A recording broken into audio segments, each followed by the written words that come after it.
केंद्राच्या प्रथेप्रमाणे सुरुवातीला 3 ओंकार, नंतर शांतीमंत्र आणि नंतर गीत सादर करण्यात येईल. मानतात, पाठतात, डोळे बंद.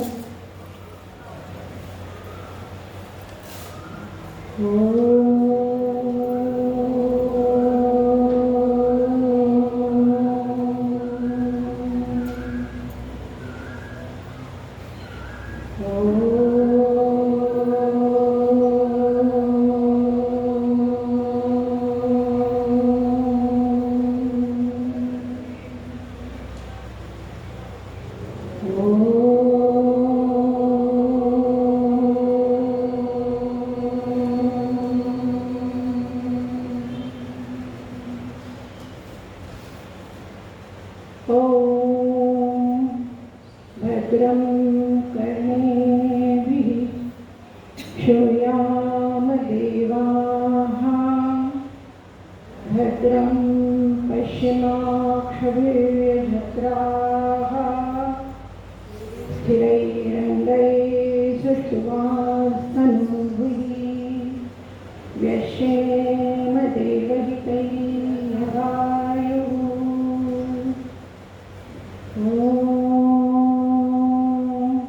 शांति शांति शांति.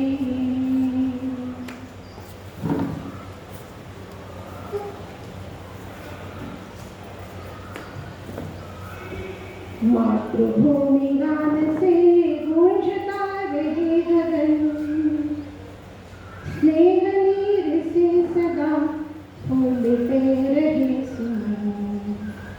मातृभूमि गान से गूंजता रहे गगन, स्नेह नीर से सदा फूलते रहे सुमन. जन्म सिद्ध भावना स्वदेश का विचार हो, रोम रोम में रमा स्वधर्म संस्कार हो. आरती उतारते प्राणदीप हो मगन, स्नेह नीर से सदा फूलते रहे सुमन.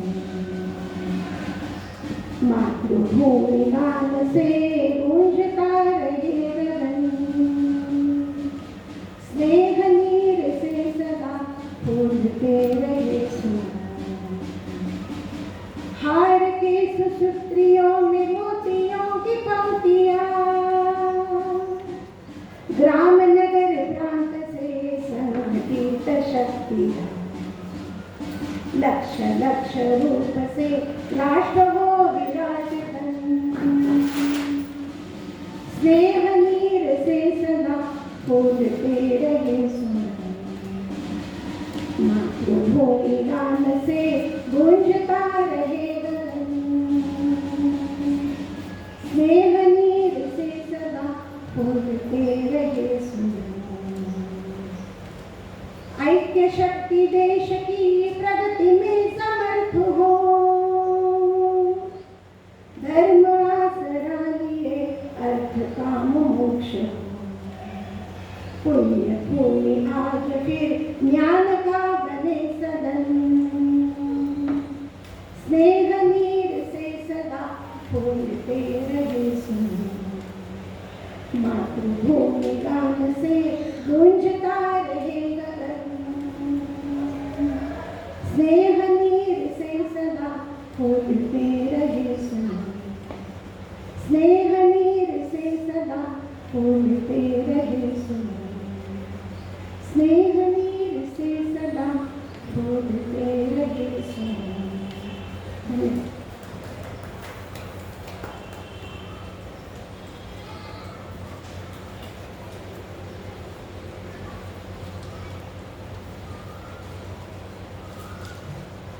नमस्कार.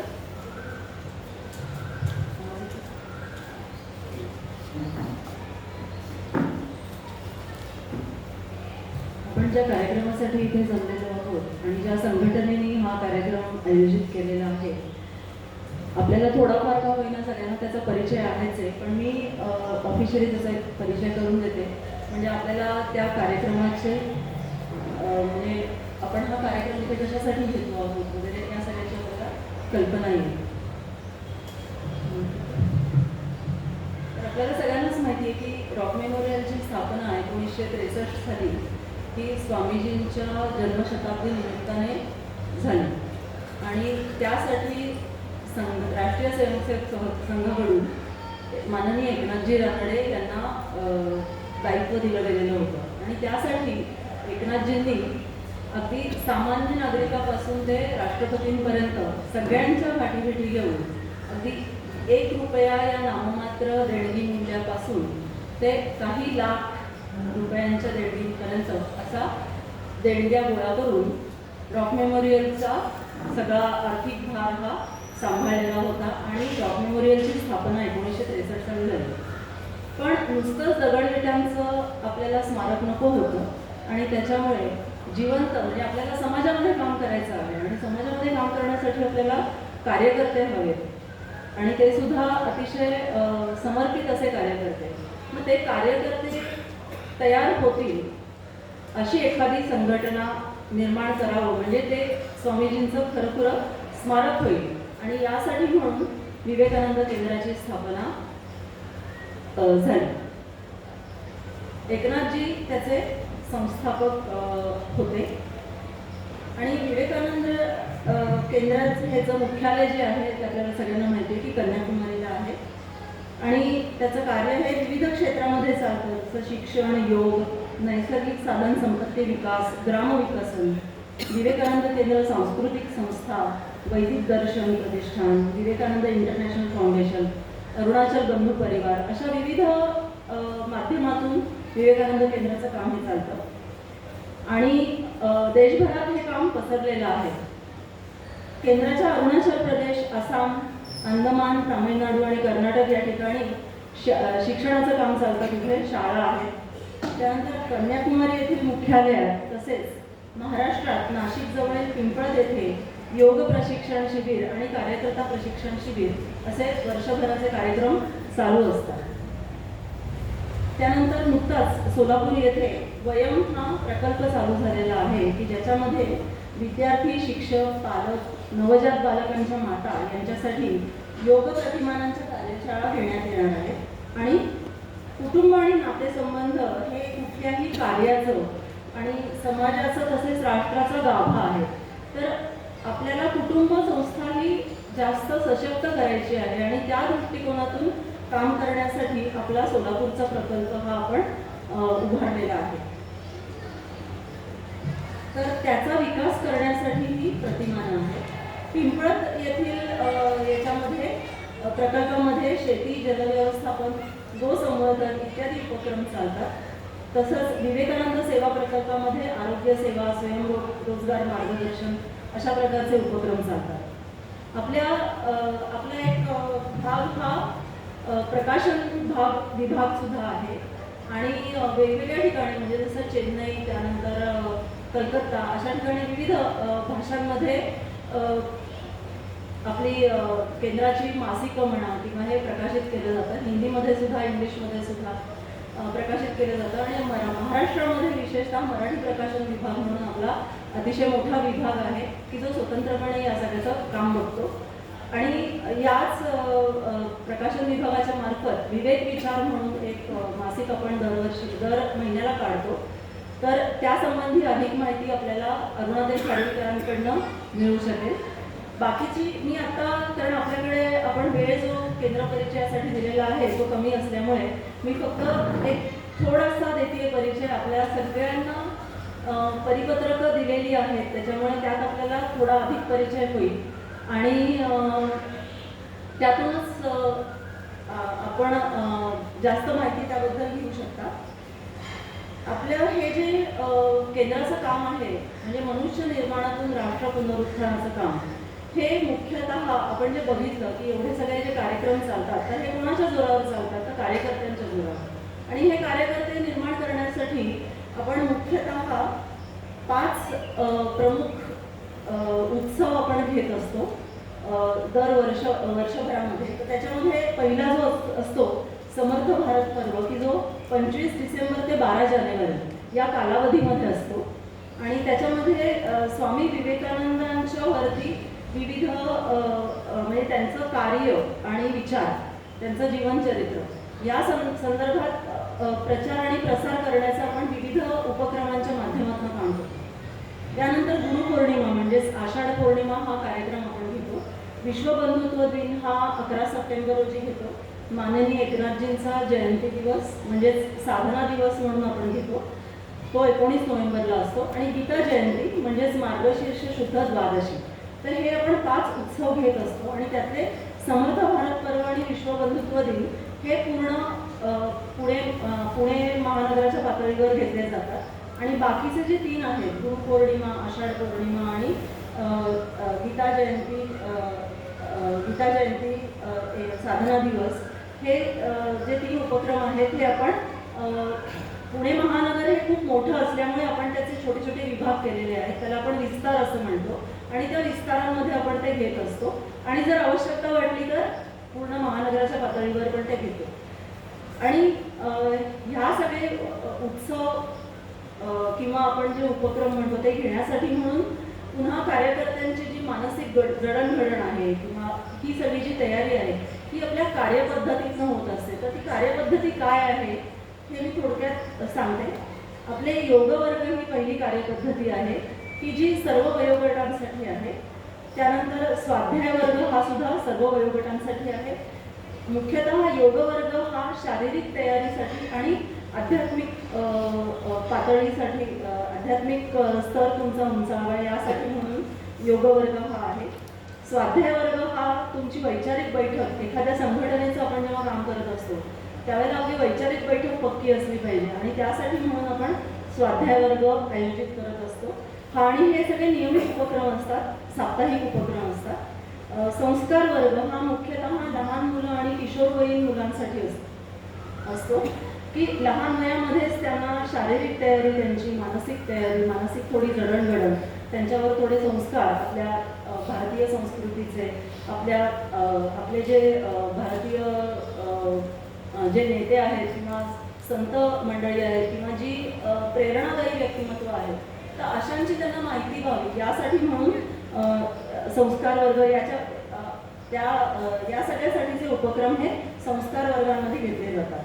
त्यानंतर केंद्र वर्ग हा सर्व वयोगटांसाठी आयोजित केला जातो. आणि भजन संध्या हा पुन्हा आपला एक भावनिक आणि मानसिक स्थैर्य निर्माण करण्यासाठी म्हणून आपण भजन संध्या घेत असतो.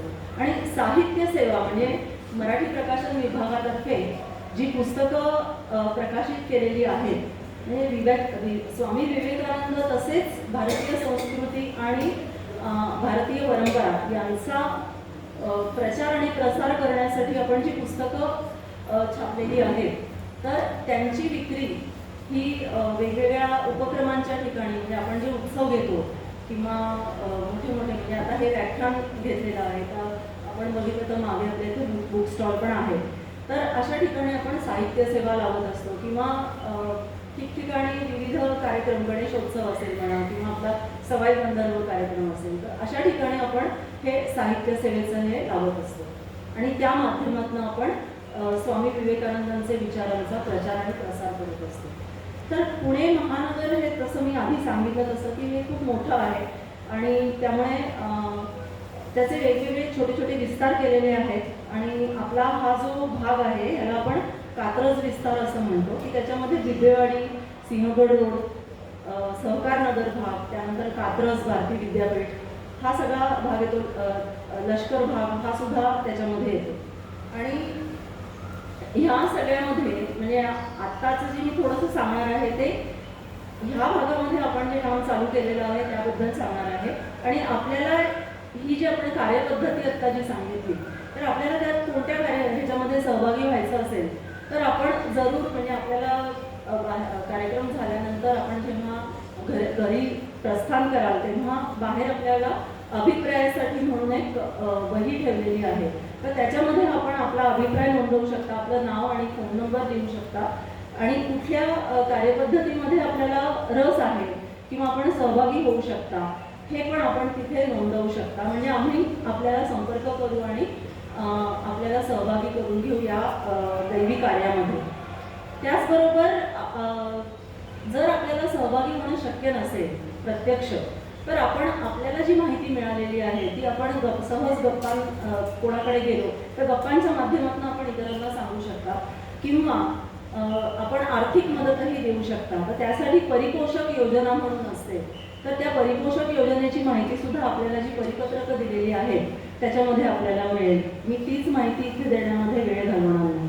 तर कात्रज विस्तारामध्ये आता मार्च महिन्यापासून आपण वाळवेकर नगरमध्ये स्वाध्याय वर्ग चालू केलेला आहे आणि त्या स्वाध्याय वर्गामध्ये आपण माणूस नावाचं काम हे पुस्तक, या पुस्तकाचं वाचन आणि विचारमंथन चालू केलेलं आहे.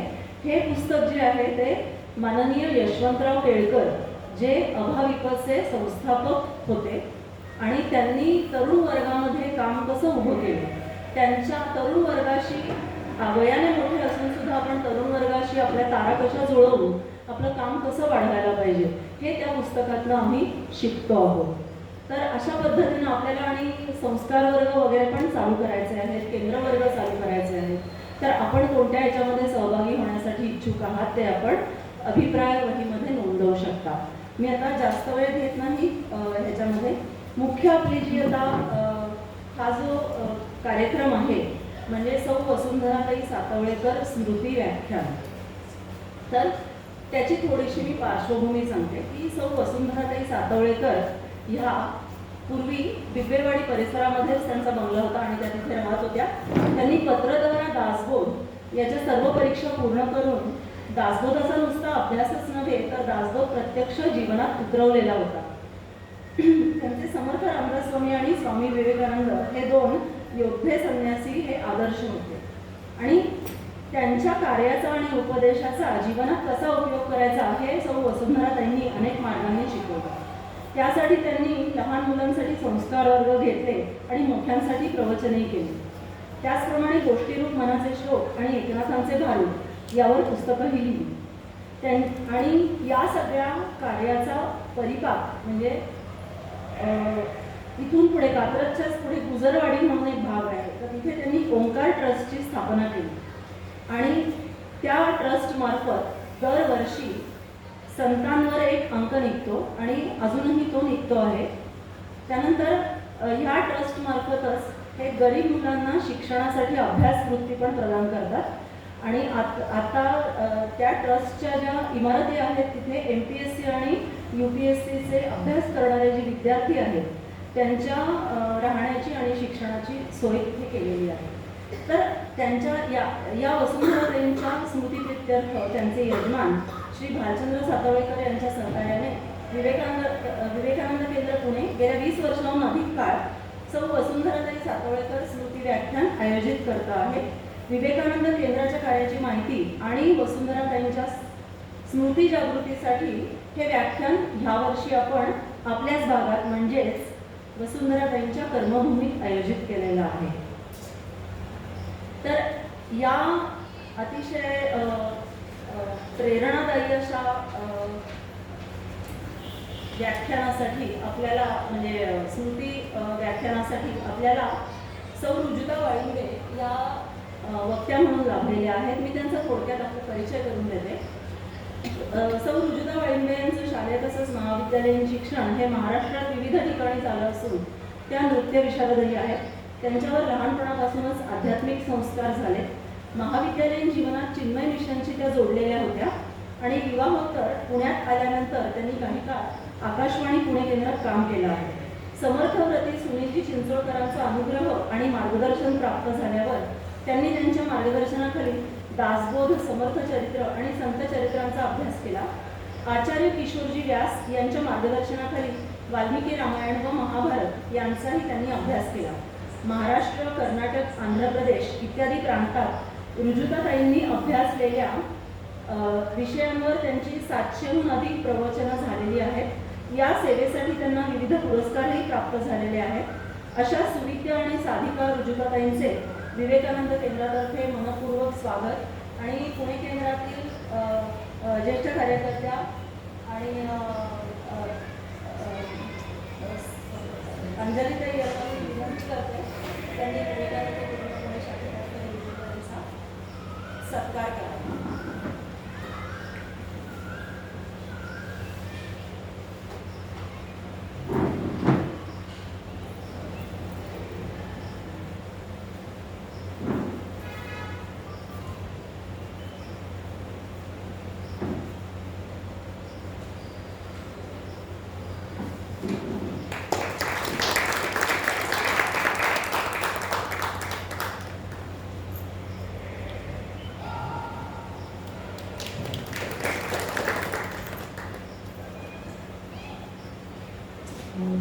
विवेकानंदांच्या व्याख्यानामध्ये व्यत्यय येऊ नये यासाठी म्हणून मी आधीच ऋणनिर्देश म्हणजे कारण त्यांचा व्याख्यानाचा परिणाम खूप अतिशय उत्तम असणार आहे त्यामुळे ऋणनिर्देश मी आधीच हे करते.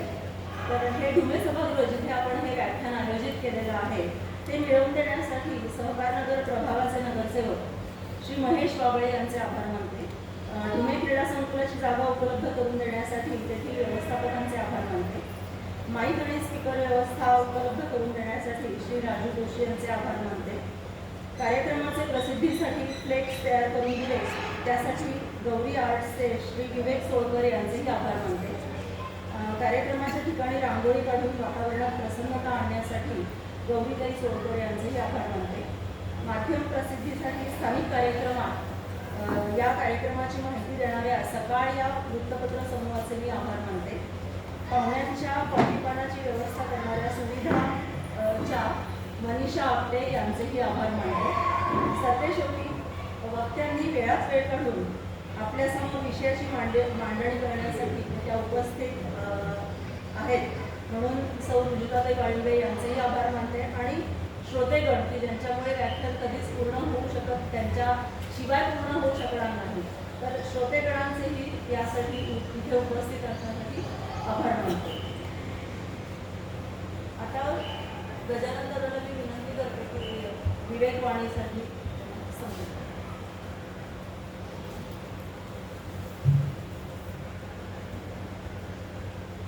बुद्धिमान आणि धैर्यशील युवक मला हवे आहेत. ह्या स्फूर्तीची लहर त्यांच्या हृदयात हवी असे शेकडो युवक आणि युवती मला हवे आहेत. या एकादशाने वेळेवा हे वेळ अनेकांना लागू द्या आणि नंतर त्यांची जडणघडण व त्यांचे उदात्तीकरण आपण आपल्या पद्धतीने करूया. ठिकठिकाणच्या लोकांना संघटित करा, संघटना निर्माण करा, आपल्या कार्यात अधिकाधिक लोकांना समाविष्ट करून घ्या. मी भिन्न भिन्न देशात प्रवास केल्यानंतर आता अशा निष्कर्षाला आलो आहे की भव्य आणि चिरस्थायी कार्य घडवण्यासाठी संघटना हवी. संघटनेशिवाय हे कार्य घडणे शक्य नाही. स्वामी विवेकानंद.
सारिखे पूर्ण वैराग्यशास्त्रे वशिष्ठा परी ज्ञानयोगेश्वराश्रे कवी वाल्मिके सारिका मान्यैसा नमस्कार माझा सद्गुरु रामदासा जय जय रघुवीर समर्थ सब संतन की जय।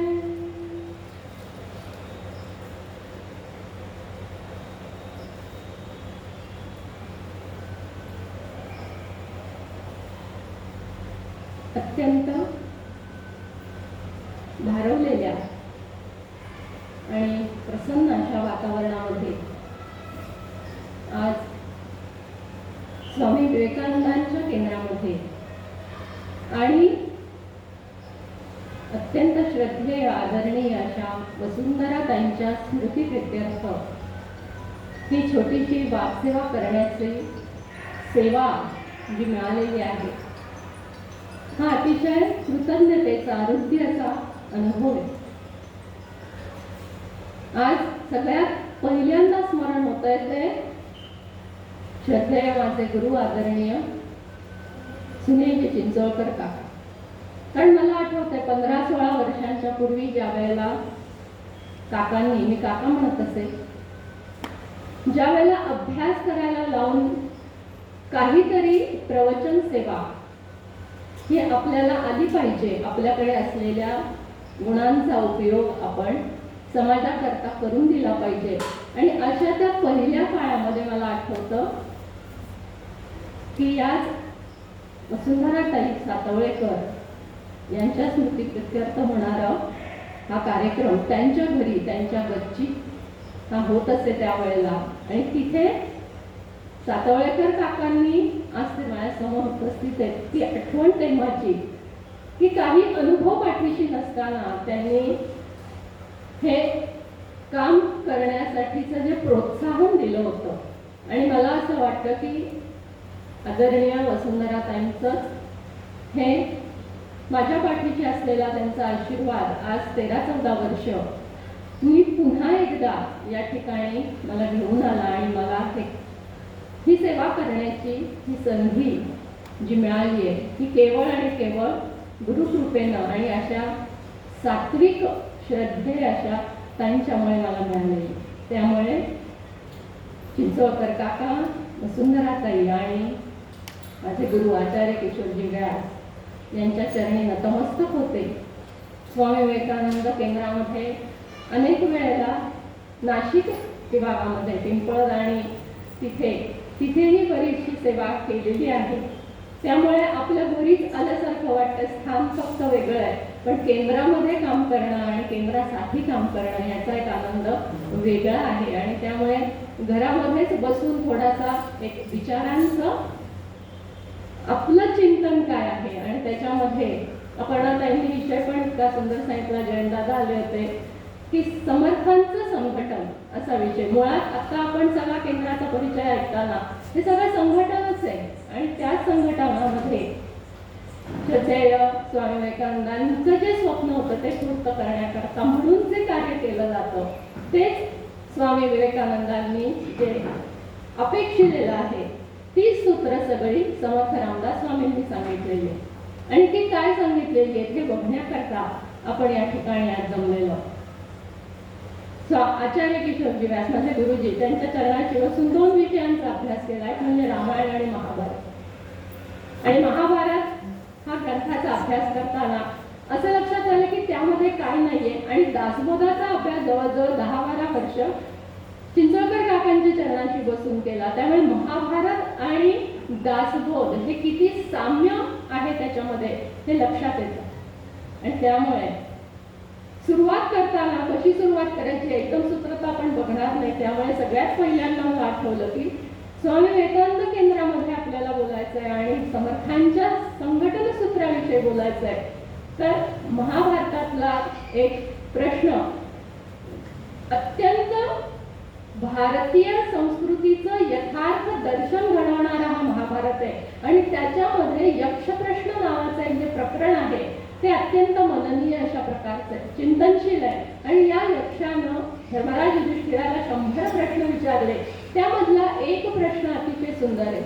त्या प्रश्नामध्ये त्यानं विचारलं यक्षानं, धर्मराज का दिक म्हणजे दिशा कोणती?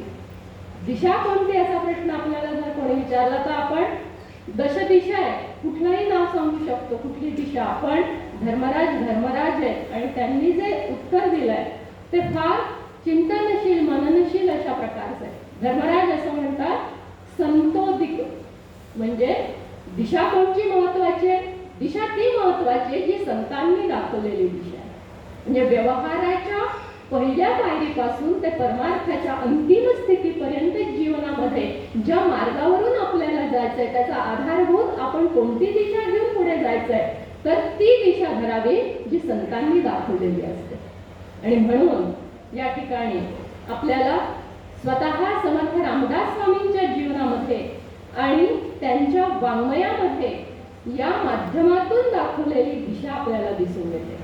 आणि त्यामुळे वैदिक धर्माचं पुनरुज्जीवन करणाऱ्या जगद्गुरु शंकराचार्यांचं जे अद्वैत तत्वज्ञान आहे तेच तत्वज्ञान भागवतादी रसाळ भक्ती मार्ग अशा या अद्वैत तत्वज्ञान आणि भक्ती मार्ग या दोन तटांच्या मधून जी विचारधारा वाहत असते ती विचारधारा म्हणजे संतांनी दाखवलेली विचारधारा.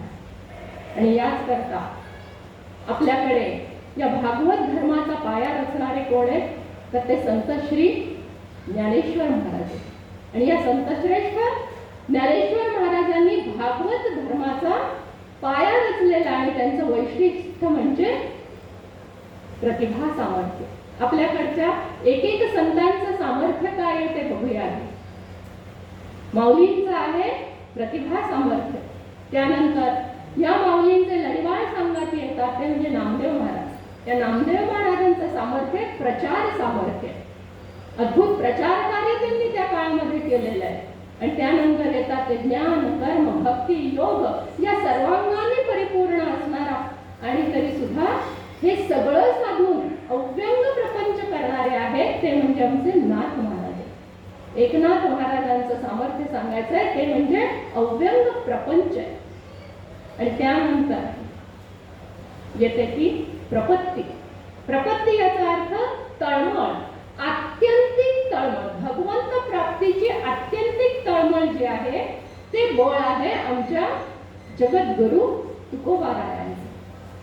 काय होतं तुकोबारायांच्याकडे? विस्कटलेला प्रपंच, शास्त्राध्ययनाचा अभाव, सदैव मार्गदर्शक सद्गुरूही नाही तरी सुद्धा भंडाराच्या डोंगरावर विठ्ठल विठ्ठल म्हणता म्हणता ते म्हणतात वेदांचा तो अर्थ आम्हासीचे ठाव. कशाच्या बळावर हे प्राप्त झालं? आत्यंतिक तळमळ प्रपत्ती. आणि त्यानंतर या सर्व संतांना जी जोड मिळालेली आहे ना ती समर्थ रामदासांची. आणि समर्थ रामदासांनी आम्हाला शिकवला तो म्हणजे प्रतिकार शिकवला.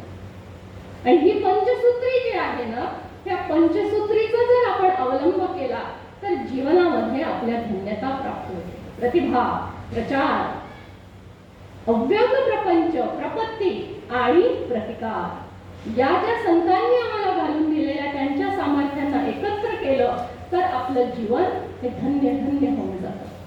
धर्म संस्कृती आणि राष्ट्र यांच्यावर कोसळणाऱ्या या अस्मानी सुलतानी आपत्तीच्या प्रसंगामध्ये वैयक्तिक आणि सामाजिक पातळीवर समर्थ रामदास स्वामींनी आपल्याला जो शिकवलाय तो म्हणजे प्रतिकार शिकवला. जीवनामध्ये सगळं सरळसोट चालत नसतं. कधीतरी प्रतिकारासाठी उभं राहावंच लागतं. आणि तो प्रतिकारही जीवनात किती महत्वाचा आहे हे समर्थांनी आम्हाला शिकवलं. समर्थ म्हणजे अद्वितीय धर्माचार्य आहेत. कसे धर्माचार्य? समर्थांचं व्यक्तिमत्व आपण बघितलं तर विविध अंगांनी ते नटलेलं आहे. त्यांना असं कोणत्या एका चौकटीत बसवताच येत नाही. प्रत्येक संतांचं एक वेगळं वैशिष्ट्य आहे. पण समर्थांना बघितलं तर हे एक म्हणजे समर्थ असं सांगताच येणार नाही. सर्वच सांगणं जे जे सर्व आमच्या संतांनी आम्हाला सांगितलंय ते सगळं एकत्र केलं तर ते समर्थांच्याकडे आहे असं आपल्याला दिसून येतं. पण तरी सुद्धा एखाद्यानं एखादी गोष्ट सांगितलेली नाहीये, ती सुद्धा आम्हाला समर्थ सांगून जातात. प्रपंचाचा इतका पुरस्कार करणारे संत अन्य कुठेही आपल्याला पाहायला मिळत नाही. काही काही वेळेला समर्थांना राजकारणी संत असं म्हटलं जातं. पण असं वाटतं की समर्थांना राजकारणी संत म्हणणं हे भूषण आहे की दूषण आहे. कारण राजकारण हा सुद्धा आपल्या जीवनाचा एक अभिन्न अंग आहे. धर्मसंकल्पना मुळातूनच वेदांनी जी आमच्या समोर मांडली आहे ती केवळ पारमार्थिक नाहीच आहे. अभ्युदय निश्रेयस असं म्हटलेलं आहे. अभ्युदय म्हणजे ऐहिक उन्नती आणि निश्रेयस म्हणजे पारमार्थिक उन्नती. मनुष्य जीवनामध्ये ऐहिक समृद्धी पण पाहिजे आणि पारमार्थिक उन्नती पण पाहिजे. आणि समर्थ रामदास स्वामी मानव जातीच्या या दोन्ही अंगाचे ज्ञातेच नव्हते, तर मानवाच्या सुखशांती करता राजकीय सत्ता ही योग्य व्यक्तीच्या हाती असावी याकरता सक्रिय प्रयत्नशील होते. सर्वे धर्म राजधर्म प्रधान महाभारतकार म्हणतात. सगळ्या धर्माचं मूळ काय आहे? प्रधान तत्व आहे राजधर्म. राजा कालस्य कारणम असं म्हटलेलं आहे. आणि त्यामुळे समाज जीवनाला राजनीती अत्यंत प्रभावी करते. आणि म्हणून ज्ञानेश्वर महाराजांनी जो मूळ शब्द वापरलाय ना, त्यांनी शब्द वापरला धर्मसंस्थापना. ज्ञानेश्वरी हा शब्द पहिल्यांदा आलेला आहे. ही धर्मसंस्थापना जी आहे ना त्याला राजनीतीची जोड आहे आणि म्हणून ती धर्मसंस्थापनाची संकल्पना आहे. आणि समर्थ रामदास स्वामींनी नेमकं हेच केलं. लोकव्यवस्थापन ज्याला आपण म्हणतो ते कुठल्याही संघटनेचं महत्वाचं अंग आहे. आणि म्हणूनच समर्थ म्हणतात तिसरे ते सावधपण. हे सावधपण जे आहे ना हे धर्माचं मर्म आहे. आणि हे केवळ राजनीतीमध्ये नाही तर आपल्या रोजच्या जीवनामध्ये सतत आपल्याला आवश्यक आहे. सतत दक्ष राहावं लागतं, सतत सावधान राहावं लागतं. आणि याच मगाशी जो आपण पाहिला यक्ष आणि धर्मराजाच्या संवादामधला आणखीन एक प्रश्न आहे. यक्ष विचारतात किम स्वेकपदम धर्म्यम, म्हणजे धर्माचं स्वरूप काय आहे धर्मराज? त्यावेळेला धर्मराजाने उत्तर दिलंय दाक्षम एकपदम धर्म्यम, दक्षता. धर्माचं स्वरूप काय आहे? धर्मराज युधिष्ठिर महाभारतकारांचं म्हणणं आहे दक्षता. आणि आपण जर दासबोध संपूर्ण बघितला तर समर्थांनी आपल्याला जे काही पहिल्यांदा वारंवार फसवलंय ते म्हणजे सावधानता. समर्थांची जी प्रसिद्ध चतुसूत्री आहे त्याच्यामध्ये पहिलं येतं हरिकथा निरूपण, दुसरं येतं राजकारण, तिसरं सावधपण आणि स्वधर्म उद्योगशीलता. आणि ही धर्मपालनाची प्रमुख अंग आहे. समर्थांनी अंधश्रद्धा, आळस, गबाळेपणाचे तर वाभाडेच काढलेले. पहिला शत्रू समर्थांनी सांगितला तो म्हणजे आपला आळस.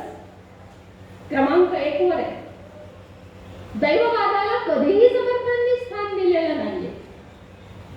प्रयत्नवाद आपल्याला सांगितलेला आहे.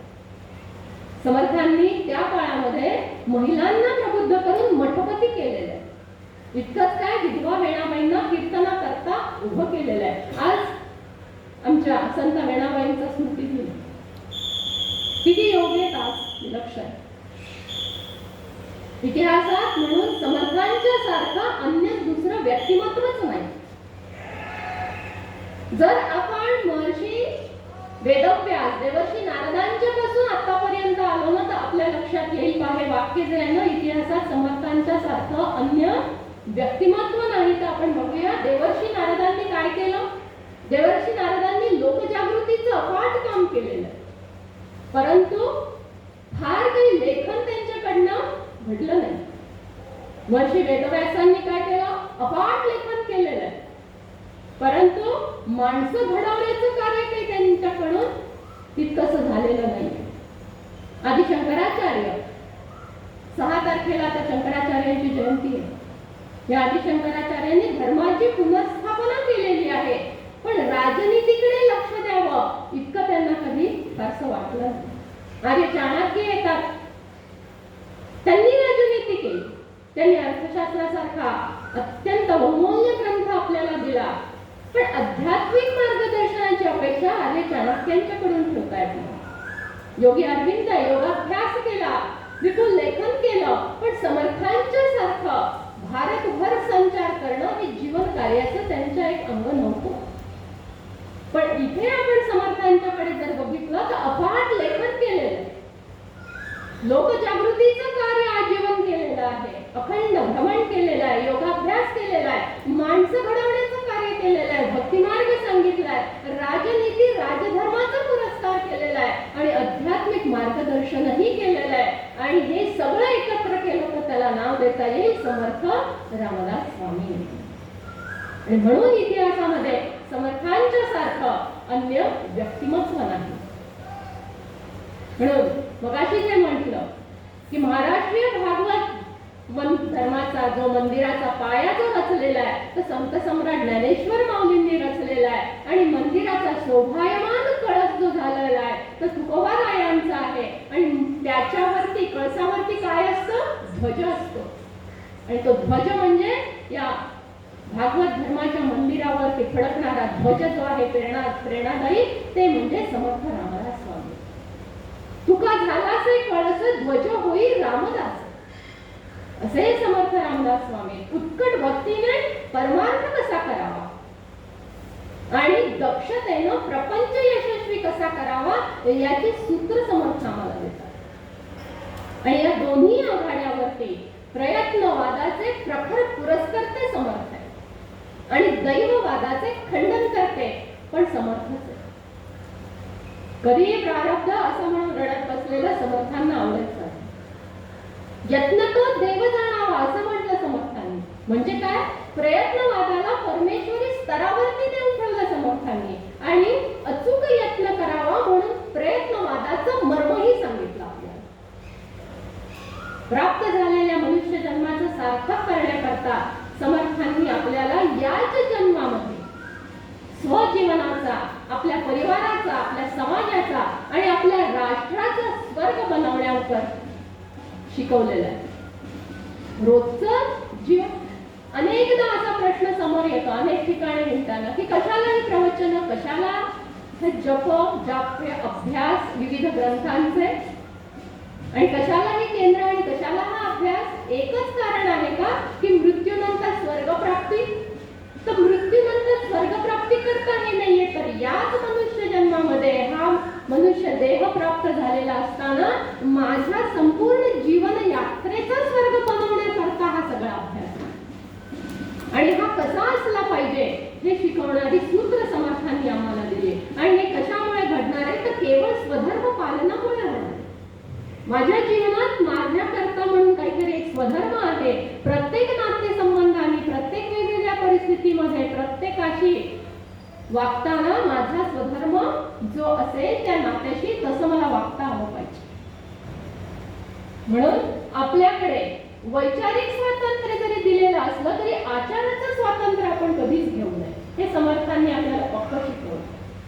आपल्या संस्कृतीनं, आपल्या समाजाच्या बंधनाने, आपल्या मर्यादेनं आपल्याला जे जे आचरण सांगितलंय ते आचरणच आपण ठेवलं पाहिजे आणि ते शुद्ध असलं पाहिजे. आणि तेच स्वर्गतुल्य जीवन आकांक्षेचं पहिलं सूत्र आहे. विचारांचे मतभेद असू शकतात पण आचरणामध्ये मतभेद असता कामा नये. आचरण शुद्ध असलं पाहिजे, हे पहिलं आहे. आणि दुसरी गोष्ट सद्गुणांचं संवर्धन करायचं. सद्गुण सतत यासाठी आत्मपरीक्षण सांगितलं समर्थांनी. माझ्यामध्ये असलेल्या दुर्गुणांना मला शोधून काढून टाकलं आलं पाहिजे आणि माझ्यामध्ये असलेल्या सद्गुणांमध्ये सतत भर घालत गेलं पाहिजे. आणि त्याकरता जीवनाचे एक सुंदर व्यवस्थापन जे आहे ते आम्हाला समर्थांनी शिकवलं. प्रत्येक मनुष्याच्या जीवनामध्ये दोन प्रमुख अंग आहेत. एक व्यक्तिगत जीवनातील पारिवारिक संबंध कसे चांगले असले पाहिजेत आणि व्यावहारिक जीवनामधले सामाजिक संबंध कसे उत्तम असले पाहिजे. या दोन बाजू. मी माझ्या घरामधले सगळ्यांशी नीट असलं पाहिजे आणि मी माझं काम करताना तिथेही मी नीट असलं. जसं एक सुराज्य बनवण्याकरता सुंदर संघटन असावं लागतं तसंच आपला परिवार सुखी करण्याकरता, समाधानी असण्याकरता एक परिवाराचं संघटन असतं. आणि पहिल्यांदा काय परिवाराचं संघटन शिकलं पाहिजे. कारण मी माझ्या परिवारामध्ये जर अपयशी असेल तर मला बाहेर जाऊन काम नाही तितकं चांगलं करता. आणि याच्याकरता समर्थ जे सांगतात ना, प्रपंच आणि परमार्थ. आधी प्रपंच करावा नाहीत का? त्याचा अर्थच हा मुळे की परिवारामध्ये मी कसं आधी असलं पाहिजे ते शिकलं पाहिजे, तिथली शिस्त आधी असली पाहिजे, आणि मग ते सगळं घेऊन मला पुढे जायचं, मग बाहेर काम करायचं. आणि म्हणून या दोन्ही आघाड्यांच्या वरती समर्थ या संघटनेची सूत्र आम्हाला सांगतात. आज जग सगळं संक्रमण अवस्थेतून चाललेलं आहे.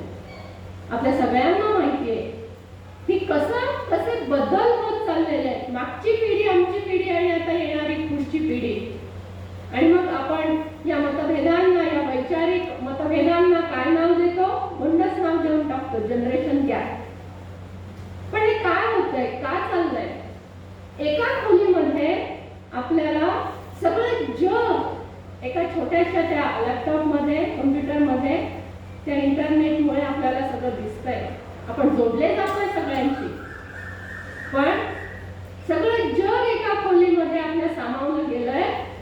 पण त्या खोलीमध्ये राहणारे दोन व्यक्ती एकमेकांपासून किती दूर गेले, ही सत्य परिस्थिती आहे. अत्यंत दुर्दैवी आहे, पण तरी सुद्धा हे घडतंय. भौतिक सुखसुविधा अपार, किती वाढलेली आहे समृद्धी. पूर्वी सायकलिंगवर जायचो, आता आमच्या गाड्या आहेत. आमच्या पार्किंग मध्ये, आमच्या घरात जितकी माणसं तितक्या गाड्या आहेत. समृद्धी तर वाढलेली आहे, सगळे सेट आहेत आमच्या घरामध्ये, काही नाही कमी. पण आमची माइंड अपसेटच. सगळं घरामध्ये असलं तरी डोकं मात्र गरम आहे. सगळीकडे आम्हाला थंडगार पाहिजे. फ्रीज गार आहे, ऑफिसमध्ये एसी आहे, घरात एसी आहे, गाडीत एसी आहे, सगळं थंडगार आहे, पण डोकी गरमच आहे, तापलेली. ते का घडतंय? मग इथे जर आपल्याला ह्या परिवाराचं हे सगळं व्यवस्थापन लावायचं असेल, याचं संघटन करायचं असेल, तर काय करायला पाहिजे? पहिलं सूत्र समर्थ म्हणतात, स्टार्ट फ्रॉम युअर सेल्फ. स्वतःपासूनच सुरुवात करा. दुसऱ्याला काही सांगण्याच्या आधी माझ्यापासून मी सुरुवात करायची. आधी स्वतःचं व्यवस्थापन आहे, हे पहिलं सूत्र. व्यवस्थापन शास्त्रामध्ये स्वभाव आणि आचरणातील बदलाला फार मोठं महत्व आहे. क्रिया पालटे तत्काळ असं म्हणणे. तुम्ही जर ठरवलं आणि सुरुवात केली तर ते काय होतं? लगेच त्याचा आपल्याला रिझल्ट मिळायला सुरुवात होते. मन, बुद्धी, इंद्रियांना योग्य वळण आधी त्याकरता आपल्याला लावायला लागेल. अवगुण सोडतात जाती, सोपं आहे. ठरवलं तर होतं. एवढं हे ठरवलं जे आहे ते मात्र ज्याचं त्यांनी ठरवायचं आहे. आणि यालाच समर्थांनी आत्मपरीक्षण असं म्हटलेलं आहे. या आत्मपरीक्षणाकरता समर्थ आपल्याला उद्युक्त करतात. अवगुण सोडून सद्गुण संपादन केले तर दत्तवैभव पुन्हा प्राप्त होतो. चुका झाल्या हवं पण होऊ देत की. मनुष्य चुका होणार, पण चुका झाल्या की त्या समजल्या की त्या पुन्हा न करण्याचा निश्चय करून चांगल्या मार्गाने पुढे गेलो तर दत्तवैभव प्राप्त निश्चित होतं. हे समर्थ आपल्याला पक्क सांगतात. हे सगळं गुणाचे गती सगुण भाग्यश्री भोगिती, अवगुणास दरिद्र प्राप्ती यदार्थी संशय नाही. अवगुणाला चिटकून राहिला तर मात्र काय आहे? वैचारिक दरिद्रता निश्चित. सद्गुण संपन्नता हे ऐश्वर्य प्राप्तीचं सूत्र आहे. आत्मपरीक्षणानं चुकांची दुरुस्ती नक्की होत जाते. कामात चूक झाली की आपण काय करतो? परिस्थितीला दोष देतो. काय करणार, तेव्हा ते कसं होतं तसं झालं. पण दोष दुसऱ्याला नाही द्यायचा. अपयशाचं खापर दुसऱ्याच्या माथ्यावर फोडायचं ही मनुष्याची प्रवृत्ती असते, कारण ते फार सोपं असतं. चूक कबूल करणं आणि चूक सुधारणं ही अवघड बाजू. आपण काय स्वीकारतो? आपण सोपं स्वीकारतो. स्वतःच्या चुकांवर पांघरून घातलं की एक लक्षात घ्या, प्रगतीचं दार जे आहे ते बंद होतं. आणि मग संघटनेच्या विकासा एवढी स्वतःची प्रगती महत्वाची आहे हे लक्षात येणं. संघटना नंतर आहे, आधी मी आहे. आणि म्हणून 4 सूत्र आहे. काय की आपल्याला कामाचा परिणाम पाहिजे, रिझल्ट पाहिजे. मी एखादं काम करायला हाती घेतल्यानंतर मला काय आहे हवंय की ते काम पूर्ण झालं, आणि ते कसं पूर्ण झालं? ते यशस्वीरित्या पूर्ण झालं. मग काय केलं पाहिजे? 4 सूत्र देतात. पहिलं काय करायचं? मला नेमकं काय करायचं, कामाचं वर्गीकरण करायचं आहे आणि मग जी कार्यपद्धती ठरवली असेल, एक गोल जो काही ठरवलेला असेल कामाचा, त्याप्रमाणे इम्प्रूव्हमेंट मेथड या मार्गाने केलं, हे काम करत गेलं तर बरोबर येणार आहे. पण थोडं पुढे गेल्यावर जर लक्षात येत असेल की याच्यातून तितकं यश मिळणार नाहीये, तर आपण आपला विचार करून आपल्या कार्यपद्धतीमध्ये सुधारणा केली पाहिजे. कार्याचं पुनर्मूल्यांकन केलं पाहिजे, रिव्हॅल्युएशन. आणि इतकं सगळं करत गेलो की मग आपल्याला हवा असलेला योग्य तो परिणाम साधतो आणि मग त्याचा आनंद आपल्याला प्राप्त होतो आणि त्याचा परिणाम मग सगळ्यांना मिळतो. आणि ह्यालाच भगवद्गीतेमध्ये योग असं म्हटलं आहे. योग हा कर्मसु कौशलम. हे कौशल्य जी आहे ती आपण शिकली पाहिजे. आणि समर्थ प्रत्येक कर्म आपलं सुंदरच असायला हवं ह्याच्यावर भर देतात. लोक नाना परीक्षा जाणती परी अंतर परीक्षा नेणती. लोक नाना परीक्षा जाणती परी अंतर परीक्षा नेणती. तेणे प्राणी करंटे होती प्रत्यक्ष आता. करंट हा शब्द फार आवडीचा आहे समर्थांचा, वारंवार येतो. आणि म्हणून पहिल्यांदा सामाजिक संघटनेच्या आधी आपली पारिवारिक संघटना जी आहे ती उत्तम करता आली पाहिजे. कसा आहे आदर्श गृहस्थाश्रम? आदर्श गृहस्थाश्रमाचं इतकं सुंदर वर्ग समर्थांनी आम्हाला सांगितलंय. संयुक्त कुटुंब पद्धती ही जगातली सर्वोच्च व्यवस्था होती आणि ही व्यवस्था आता लयाला जात असल्यामुळे मनोरुग्णांची संख्या वाढते. सायकोलॉजिस्ट वाढतायत. नुसते बाहेर नाही, ते सायकोलॉजिस्ट जे आहेत ते शाळांमध्ये वर्गासाठी नियुक्त केले जातात. कुठे पर्यंत आलोय बघा आपण. ही भीषण परिस्थिती आहे. वर्गामध्ये शिक्षक जे आहेत त्या शिक्षकांच्या बरोबर एक सायकियाट्रिस्ट सुद्धा नेमला जातो. ही परिस्थिती आहे. काय ही परिस्थिती? याला कारण घरामध्ये कोणी मोठी माणसं नाही, बोलणारा कोणी नाही घरात, सांभाळणारा कोणी नाही घरात. आणि ही व्यवस्था लयाला जात असल्यानं मनोरुग्ण वाढतात. आज काय गरज आहे? आज मुलांना, वृद्धांना, स्त्रियांना सुरक्षिततेची गरज आहे. आणि हे जेव्हा मिळतं ना त्यावेळेला समर्थ सांगतात हे जर हवं असेल तर एक सुंदर समर्थांनी आम्हाला दिनचर्या आखून दिलेली. कसं असलं पाहिजे रोजचं आमचं जीवन, काय केलं पाहिजे? अच्छा, मुलांना याची फार आवश्यकता आहे. नाही तर मग दिनचर्या होते. चिंचवडकर काकांचं हे मला बाकी काय वाटतं, दिनचर्या नीट नसेल तर मग दिनचर्या होते. 8 तास झोप झाली पाहिजे, पण 8 तास झोप झाल्यानंतर प्रातःकाळी उठायला सांगितलेलं. मग उठल्यानंतर काय करायचं? पहिल्यांदा पाठांतर करायचं, ग्रंथवाचन करायचं, चिंतन करायचं आणि नामस्मरण करायचं. त्यानंतर थोडा व्यायाम करायचा आहे, स्नान संध्या करायची, उपासना करायची, मग फलाहार घ्यायचा. स्वतः समर्थ टाकळी म्हणजे त्यांच्या वयाच्या 12 वर्ष ते 24 वर्ष टाकळी निवासामध्ये कशी उपासना केली आहे समर्थ चरित्र ज्यांनी अभ्यासलंय त्यांना पक्क माहिती. 1200 सूर्य नमस्कार रोज घालत होते. पहाटे 3 वाजता उठत असत. 1200 सूर्य नमस्कार स्नान संध्या करून नंदिनीच्या आणि गोदावरीच्या संगमामध्ये 3 तास गायत्रीचं पुरस्चरण आणि मग पुढे पुन्हा 3 तास 12 वाजेपर्यंत रामनामाचा जप.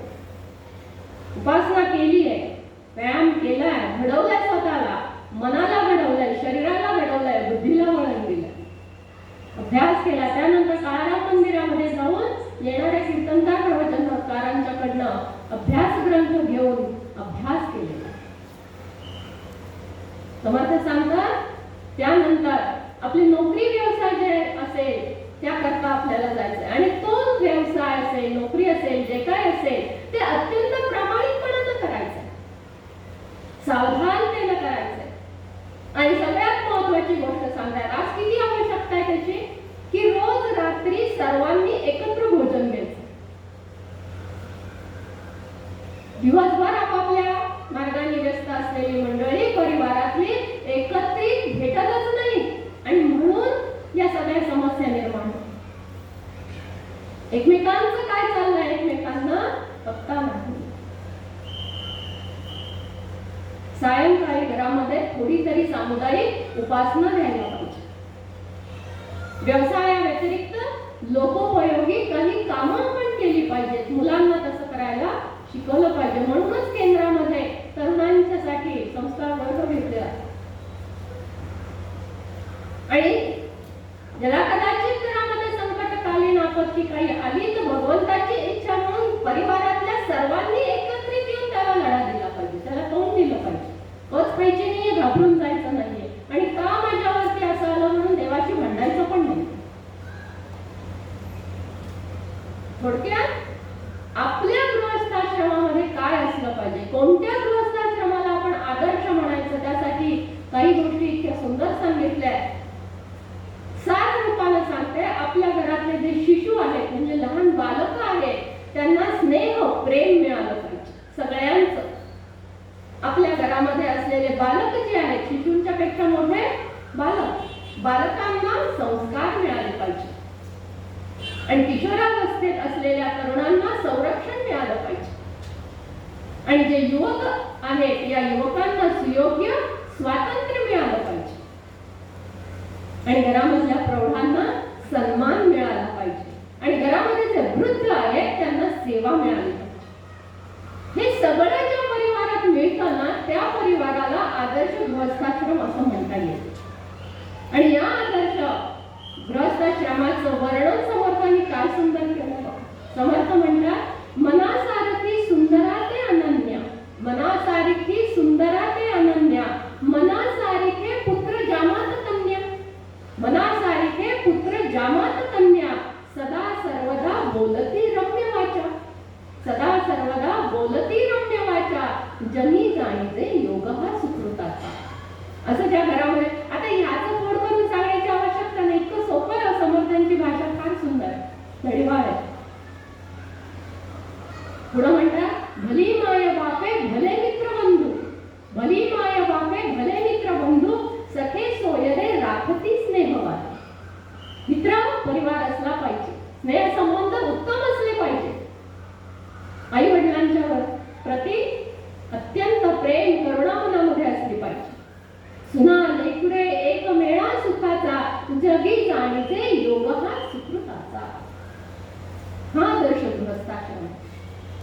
आणि अशा परिवारातली व्यक्ती जी असते ना, अशा परिवारातली व्यक्ती उत्तम सुदृढ समाज घडवण्यासाठी फक्त सेवा कार्य करू शकते. त्यामुळे एकदम संघटना कार्यकर्ता आणि मग मी महान काही कार्य करायला जाईल तर ते होत नाही. पहिल्यांदा घरामध्ये या सगळ्या गोष्टी असल्या आणि असा खाऊन सुलाखून घडलेला घरातला युवक युवती ज्या वेळेला एखाद्या सामाजिक कार्य करण्याकरता, एखादं राष्ट्रकाम करण्याकरता बाहेर पडेल ना, त्यावेळेस तो यशस्वी झाल्याखेरीज मग राहणार. म्हणून आधी पारिवारिक सुख समृद्धी, या वैचारिक सुख समृद्धी मिळण्याची सूत्र समर्थांनी सांगितलं.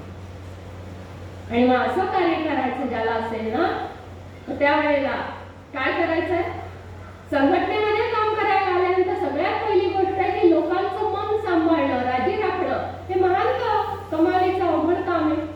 कारण सगळ्यांशी जमून घ्यावं लागतं. परिवारामध्ये 4-5 जणच असतात, पण ज्यावेळेला मोठ्या कामाकरता आपण बाहेर पडतो, जर घरातल्याच 5-6 जणांची जमून घेता येत नसेल तर संघटनेमध्ये ठाकूरांच्याकडे एक प्रसंग घडलेला होता. ठाकूरांच्याकडे एकदा एका माताजी आल्या आणि म्हटल्या, सगळं सोडून चालले मी ऋषिकेशला. पण सगळं सोडून चालले मी ऋषिकेशला, कारण काय, ते सतत ते नातवाचं काहीतरी करा, सुनबाई नोकरीला जाणार, ते खायला घाला, ते कपडे बदला, आंघोळी घाला, नाही जमणार म्हणले. मग ठाकूर म्हणतात, असं पण तिकडे जाऊन काय करणार. मग तिकडे मठात राहणार आणि मग तिकडे गोपाळ कृष्ण माझा आहे बरोबर, मग गंगेचं पाणी आणणार, स्नान घालणार, मग त्याच्यासाठी भोग बनवण्यासाठी सुंदर व्यंजन तयार करणार, त्याचा सुंदर शृंगार करणार. मग ठाकूर म्हणतात, मग आपल्या घरातल्या नातवाला बाळकृष्ण म्हणून त्याच्याकडे नाही बघता येणार आपल्याला. कारण घरामध्ये ती 4च व्यक्ती आहेत. मठातली राजकारण मोठी असतील, इथेच जर पटवून नाही घेता आलं तर मग तिथे काय होणार. त्यामुळे आधी परिवार सांभाळायचा. तो जमला की मग बाहेर फार अवघड जात नाही. म्हणून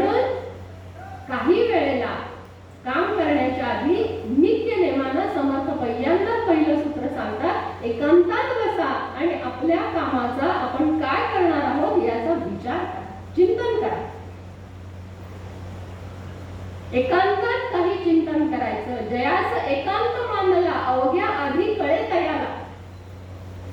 त्याला बरोबर मार्ग सापडतो. चालण्याचा आळस केला तरी अवचित पडेल झाला. जर बिना विचार करता बिना चिंतन करताना एकदम कार्य करण्याकरता ओढी घातली तर मग सगळं गडबड होऊन जातं. आणि त्यानंतर जेव्हा आपण संघटनेत काम करतो त्यावेळेला अनेकांच्यावरती विश्वास ठेवायला लागतो, ते शिकावं लागतं. कारण सोबतच्यांना बरोबर काम करायचं असतं. तने मने हिजावे तेने भले म्हणून घ्यावे. त्यानंतर समर्थ सांगतात आळस. काम करताना संघटनेमध्ये आळस अजिबात असता कामा नये. आळसे राहिला विचार आळसे गुणाला आचार. आळसाने सगळंच नष्ट होतं आणि कष्ट करावे लागतात. कष्ट करताना काही सोसावं लागतं. सोसणं हा फार मोठा गुण आहे, घरात पण संघटनेत पण. जवळी चंदन झिजेना तवरी सुगंध कळेना. चंदनासारखं झिजलं नाही तर सुगंध कसा येणार. नेहमी नेहमीच लोकांना आपले गुण सांगण्याची आवश्यकताच नसते की माझ्यात काय गुण आहे. पण जेव्हा सर्वांच्या करता निस्वार्थपणानं आपण झिजतो त्यावेळेला सुगंध आपोआप लोकांपर्यंत जाऊन पोहोचतो. माझ्या तोंडाने मला स्तुती करण्याची माझी आवश्यकताच उरत नाही. जनी जनार्दन गोळावा तरी काय होणे तयाला. राजी राखावे सकळाला कठीण आहे. काम करत असताना सगळ्यांचंच मन सांभाळता येईल असं शक्य नसतं. प्रत्येक वेळा आपण काही सांगावं आणि ते सगळ्यांनी पटकन ऐकावं असं होत नसतं. पण काही वेळेला 2 पावलं मागं यावं लागतं आणि प्रेमानं कामं करून घ्यावी लागतात. काही गुण अंगामध्ये बाणावा लागतो. पेरिले ते उगवते, उसिणे द्यावे घ्यावे लागते. आपण जसं बोलू वागू तसंच पुढे ते मोठं होत असतं. म्हणून लोकांनी मला चांगलं म्हणावं असं वारंवार घडत नाही आणि तसा प्रयत्न पण आपण मात्र करत राहिला पाहिजे की माझं काम जे आहे, माझं वागणं जे आहे, माझं बोलणं जे आहे हे सगळं उत्तम असलं पाहिजे. दुसऱ्यास सुखी करावे जेणे आपण सुखी व्हावे. दुसऱ्याशी कष्टविता कष्टावे लागेल स्वये. समजले आणि वर्तले त्याची भाग्यपुरुष झाले. त्या वेगळे उरले ते करंटे पुरुष. म्हणून आधी स्वतः समजून घ्यायचंय आणि मग दुसऱ्याला शिकवायचं. समर्थ म्हणतात लोक आराधना ही एक साधना आहे. लोकांची आराधना करणं म्हणजे ते काम म्हणून त्याच्याकडे बघू नका, तर ती जीवनाची साधना आहे म्हणून त्याकडे बघा. ती उपासना आहे. स्वातंत्र्यवीर सावरकरांनी म्हटलं राष्ट्र म्हणजे केवळ माणसांची गर्दी नाहीये. राष्ट्र म्हणजे केवळ माणसांची गर्दी नाहीये किंवा एखाद्या भूप्रदेशाचा नकाशा पण नाही, तर एकाच ध्येयाने प्रेरित झालेली समविचारी माणसांची संघटना म्हणजे राष्ट्र. समर्थ रामदास स्वामी संभाजी महाराजांना हे सांगत असत. बहुत लोक मिळवावे एक विचारे भरावे. एक विचारे भरावे मराठा तितुका मिळवावा. सर्वांना संघटित करा, एकत्र करा. सर्वांना संघटित करताना सगळ्यात महत्वाची गोष्ट आजही हीच आहे, त्याही वेळेला तीच होती की सज्जनांनी संघटित होणं आवश्यक आहे. दुर्दैवानं आपण काय बघतो, नेहमीच वारंवार युगानुयुग की दुर्जन संघटित असतात आणि सज्जन एकटे असतात. कधीतरी हे चित्र बदलावं म्हणजे ते सुराज्य निर्माण होणार.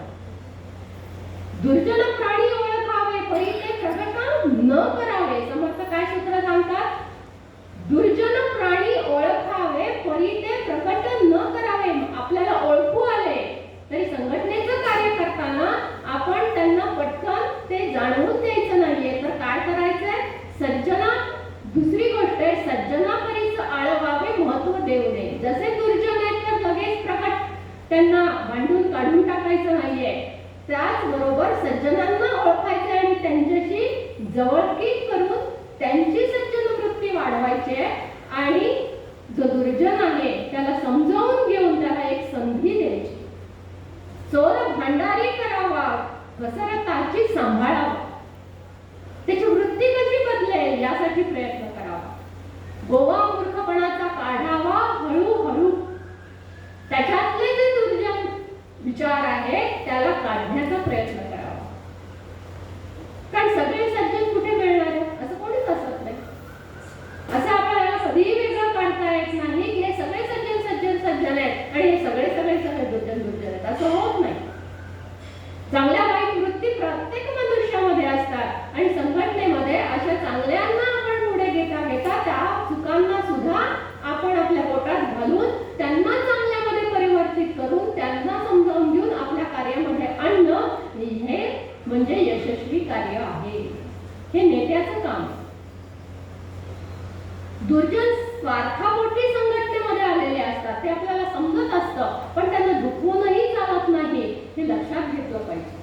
सर्वांना काळजीपूर्वक हाताळलं पाहिजे. नाहीतर मग स्वकीयांशी लढण्यातच सगळी शक्ती खर्च होऊन जाते. म्हणून गटबाजी करायची नाहीये, हे फार महत्वाचं आहे. एकाला जवळ करायचं, एकावर अन्याय करायचा, हे संघटना प्रमुखांना कधीच करू नये. पुन्हा पुन्हा सांभाळावे बदलेल म्हणून. काय सुंदर सांगतात समर्थ, पुन्हा पुन्हा सांभाळावे बदलेल म्हणून. चुकलेल्यांना सुधारण्याची संधी द्यावी. श्रेष्ठी जे जे मिळविले त्यासाठी भांडत बैसले, मग जाणावे खावले गली मासे. जर आपापसामध्येच भांडण केलं तर मग काय आहे तिसऱ्याचा लाभ आहे.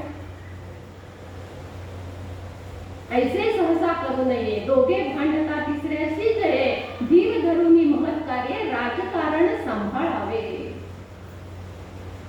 संघटनेतील नातेसंबंधामध्ये नेहमी आपापसामध्ये मैत्रभाव असावा.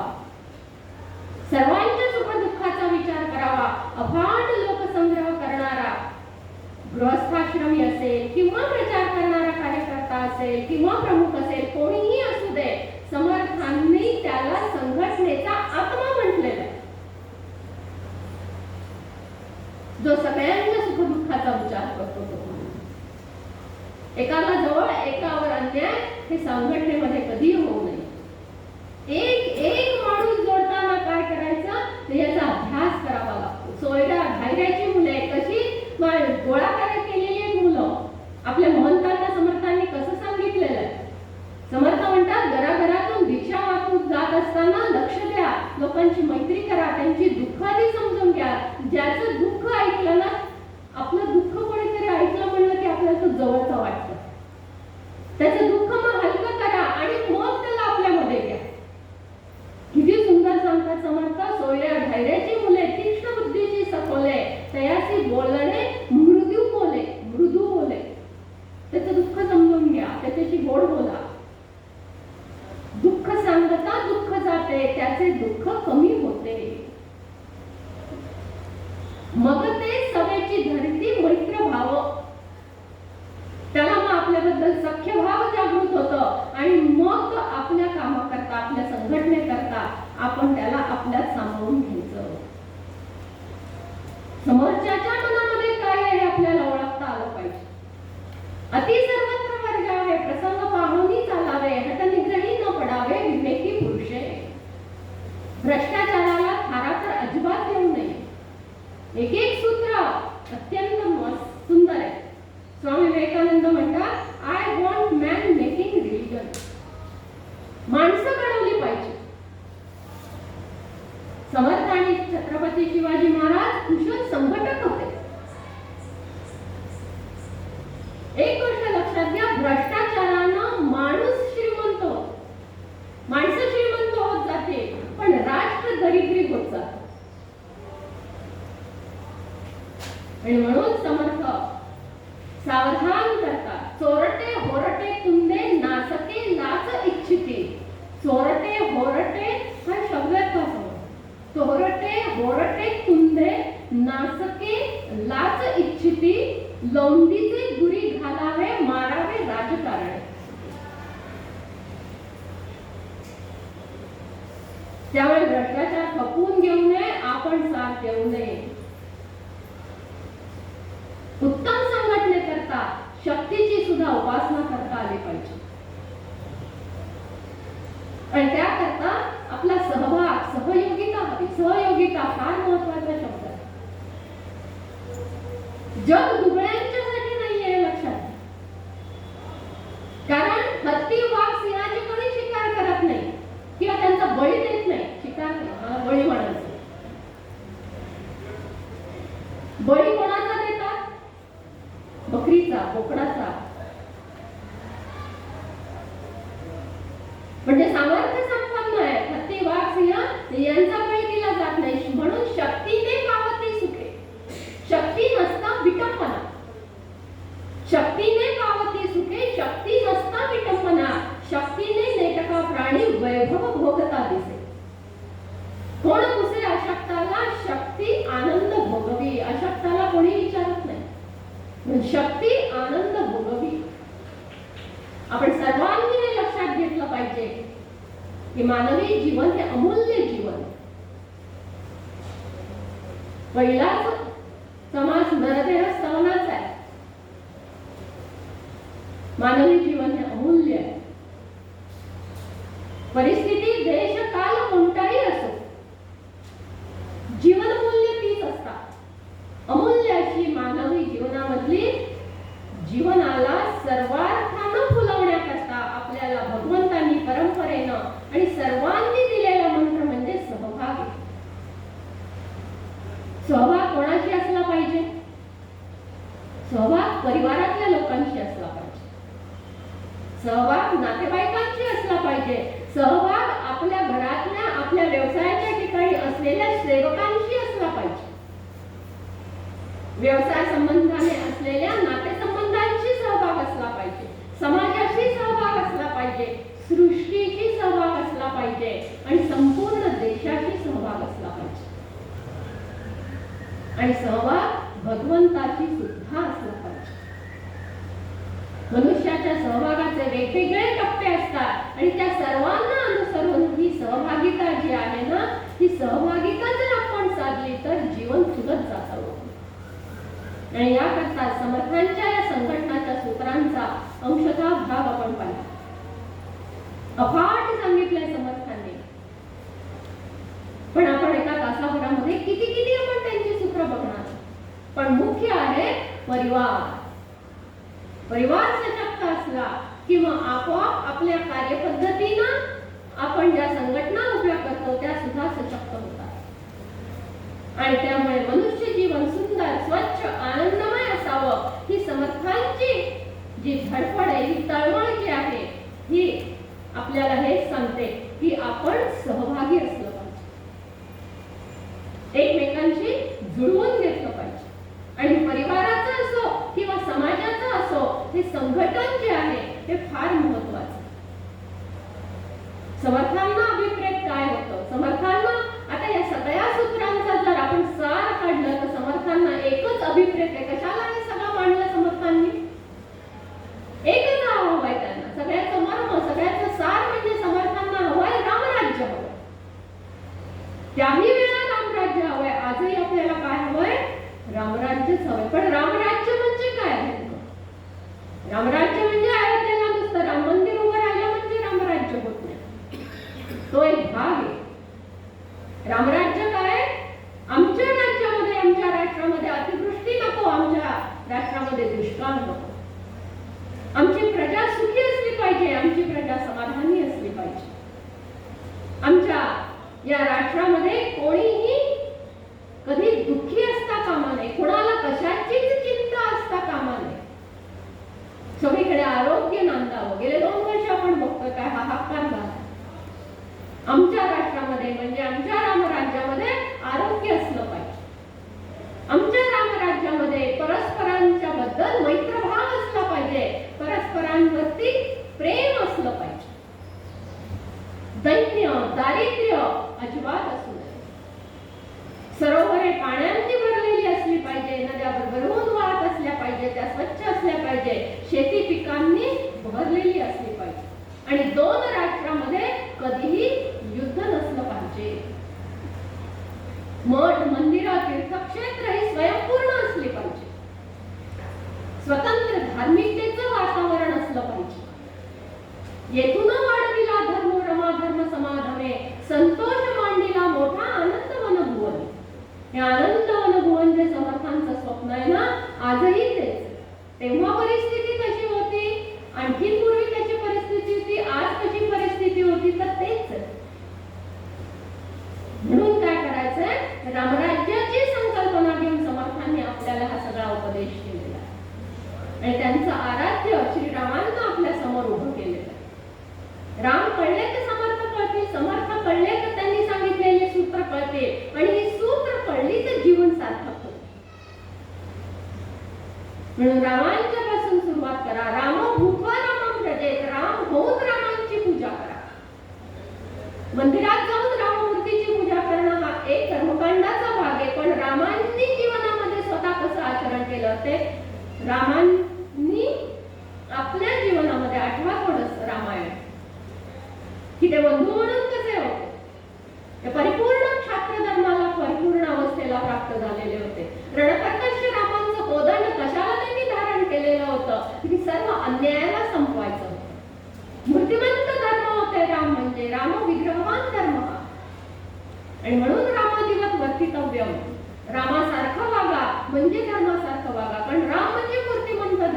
आणि रामासारखं वागणं म्हणजे धर्माचं आचरण, म्हणजेच तो आपला स्वधर्म. आणि हाच भारतीय संस्कृतीचा मानदंड आहे. रामांचा अवतार केवळ राक्षस निर्दालना करता नाहीये, तर रामांचा अवतार लोकशिक्षणा करताय. भावाभावांशी कसं प्रेम असलं पाहिजे, राजाचं प्रजेवर कसं प्रेम असलं पाहिजे, प्रजेचं राजावर कसं प्रेम असलं पाहिजे, पतीचं पतीवर कसं, पत्नीचं पतीवर कसं प्रेम असलं पाहिजे, आदर्श पती कसा, आदर्श पत्नी कशी असली पाहिजे, हा सगळा पारिवारिक. आणि राजा म्हणून राम कसा होता, मुलगा म्हणून राम कसा होता, पती म्हणून राम कसा होता, हे सगळं जर आपल्याला नीट समजलं तर समर्थांनी जी ही सूत्र सांगितलेली आहेत ना ती आपल्याला समजतील. रामायण एका रात्रीत तयार नाही होत. काय रामायण म्हणजे? 3 गोष्टी महत्वाच्या आहेत. कौटुंबिक शांती, आर्थिक विवंचनेतून मुक्ती, ही 3 सूत्र घेऊन जाते. कौटुंबिक शांती, आर्थिक विवंचनेतून मुक्ती आणि राजकारणातली शुद्धी, ही सूत्र आहेत आपल्या जीवनाची. आणि हे समृद्ध समाजाचं रहस्य आहे. आणि याच्यातून रामराज्य निर्माण होणार आहे. आणि म्हणून या सूत्रांचा अभ्यास आहे. काय शिकायचं या सूत्रांच्या मधनं? बंधुप्रेम शिकायचंय. लक्ष्मणांची समर्पितता कशी होती आपल्याला समजलं पाहिजे. बंधू रुक्मंताची अनुपम भक्ती काय होती ते आपल्याला समजलं पाहिजे. विश्वामित्रांचा दुर्दांत प्रयत्नवाद काय आहे ते आपल्याला समजलं पाहिजे. भगवती सीतेची पतिनिष्ठा काय आहे आपल्याला समजलं पाहिजे. विभीषणांची असाधारण धर्मनिष्ठा, विभीषणांची धर्मनिष्ठा काय होती? आपला राज्य, आपला भाऊ हे सोडून आले का? कारण राक्षस कुळ टिकलं तर ते केवळ रामांच्यामुळे टिकणार होतं. अधर्म संपणार होता आणि धर्म टिकणार होता. भगवती शबरी गुरुवचनाची दृढ श्रद्धा काय असते हे आपल्याला शिकलं पाहिजे. आणि केवटाची ज्ञानोत्तर भक्ती काय आहे हे आपल्याला त्याच्यातून शिकायला मिळतं. म्हणून प्रेमासाठी प्रेम असलं पाहिजे, कर्तव्यासाठी कर्तव्य असलं पाहिजे आणि चारित्र्याकरता चारित्र्य असलं पाहिजे. म्हणून या संघटनेकरता जे मूळ सूत्र आहे ते म्हणजे रामांनी जो सेतू बांधला ना, हा सेतू कसला बांधला? तो दगडांचा आणि वाळूचा बांधलेला सेतू नाहीये. रामांनी सेतू बांधला तो माणसांचा सेतू बांधलेला आहे. अभूतपूर्व रामेण सागरे सेतुबंधनम. रावणाला कशाचा धक्का बसला? या माणसांचा सेतू बांधण्याचा धक्का बसला. अत्यंत श्रेष्ठ महर्षी कोण होते? वशिष्ठ, त्यांचे गुरु. आणि त्यांच्यापासून ते निषादराज भिल्लांचा राजा, भगवती शबरी भिल्ल आहे, वनवासी, आदिवासी, वानर समाज या सगळ्यांना एका धाग्यामध्ये बांधलेलं आहे. मुळात कुठल्या धाग्यात बांधलं? रामप्रेमाच्या धाग्यात सगळे बांधले गेले आणि हा सेतू बांधलेला आहे. अयोध्येतून भगवती सीतेला पळून, अयोध्येहून भगवती सीता ही कोण आहे? अयोध्येची राजस्नुषा आहे आणि तिला पळवलं गेलं. तिला पळवलं गेल्यानंतर अयोध्येहून किती जण गेले तिला सोडवायला लंकेमध्ये? केवळ 2 व्यक्ती. अयोध्येचे फक्त 2 आहेत, राम आणि लक्ष्मण. बाकी कोण गेले? हे सगळे रामांनी जे 13 वर्षाची संघटना उभी केली दंडकारण्यामध्ये, त्या प्रत्येकाने आपला प्राण अर्पण करून भगवती सीतेला आणण्याकरता रामांच्या पाठीशी उभे. ही संघटना आणि ही सूत्र आहे, ही प्रेमाची सूत्र आहे. आणि म्हणून या ठिकाणी हे 13 वर्षाचं जे संघटन आहे ना, हे महत्वाचं आहे. ऋषी सत्ता आणि वानरांशी केलेली मैत्री या सगळ्यांना एकत्रित केलेलं आहे. आणि या एकत्रित बांधले गेले, जोडले गेले त्या रामप्रेम. असं हे प्रेम जे आहे हे आपण जोडलं पाहिजे. आपल्या नात्यांना जपा. आपल्या व्यवहारातली नाती आणि अंतःकरणातील नाती जी आहेत ना, स्वतःशी असलेलं नातं सुद्धा आपल्याला जपता आलं पाहिजे. सगळ्यात पहिल्यांदा आपणच आपल्या नजरेतून कधी उतरता कामा नये याची दक्षता आपण घेतली पाहिजे. आणि मग परिवारातली नाती आणि मग आपली सामाजिक नाती. कधी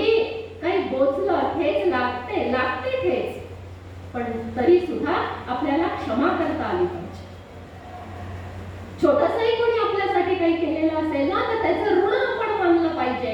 आणि हे जर आपल्याला जमलं ना, क्षमा करता येणं आणि ऋण मानणं, या दोन गोष्टी जमल्या तर मग जीवन सुंदर, आनंदमय आणि असं हे सुंदर जीवन आपल्या सगळ्यांना प्राप्त होईल. जे जे निंद आहे, क्षुद्र आहे, दूषित आहे, संकुचित आहे, निस्तेज आहे, त्या सगळ्याचा त्याग करा आणि जे उदात्त आहे त्याचा स्वीकार करा. आणि म्हणून अभिवादनशीलस्य नित्य वृद्धोपसेवेन, आपण सतत अभिवादन करत राहावं, वृद्धांची सेवा करावी आणि ही सुंदर सूत्र समर्थांची दिलेली आपण घेऊन आपलं जीवन जे आहे हे अत्यंत सुंदर करावं. तो ध्रुव तारा असतो ना आकाशामध्ये, रात्रीच्या वेळेला अंधारामध्ये समुद्रामध्ये जहाज जे चाललेलं असतं, हे जहाज त्याला दिशा कोणतीच कळत नाही, अखंड सगळं पाणीच पाणी आहे चहूबाजूने.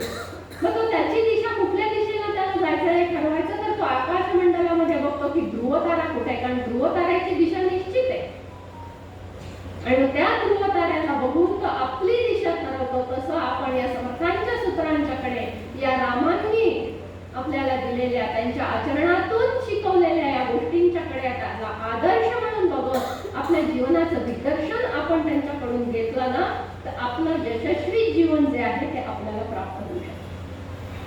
अशा रीतीने तुमच्या माझ्या जीवनामध्ये असा यशस्वीता प्राप्त होऊ दे, आनंद प्राप्त होऊ दे, अशी प्रार्थना स्वामी विवेकानंदांच्या चरणी, मा ठाकुरांच्या चरणी आणि माझे गुरु स्वामी गोविंदगिरी समर्थ भक्त, समर्थ व्रती आदरणीय सुनील चिंचोळकर काका आणि अत्यंत श्रद्धेय हृदयस्थ स्थित अशा वसुंधराताईंच्या चरणी मी पुन्हा पुन्हा प्रणाम करते आणि मी माझ्या गुरूंची वाणी त्यांच्याच चरणी अर्पण करते.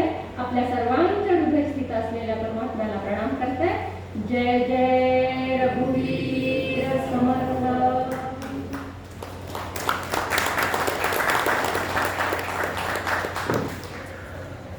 विश्वाच्या कल्याणासाठी प्रार्थना करूया. सर्वे भवन्तु सुखिनः,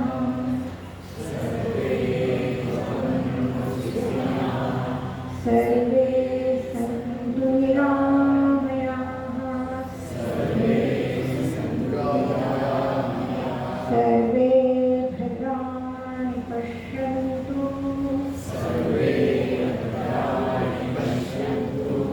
मा कश्चित् दुःखभाग् भवेत्.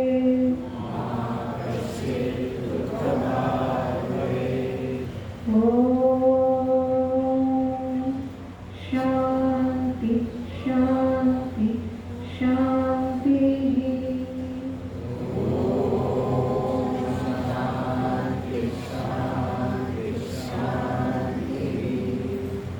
धन्यवाद.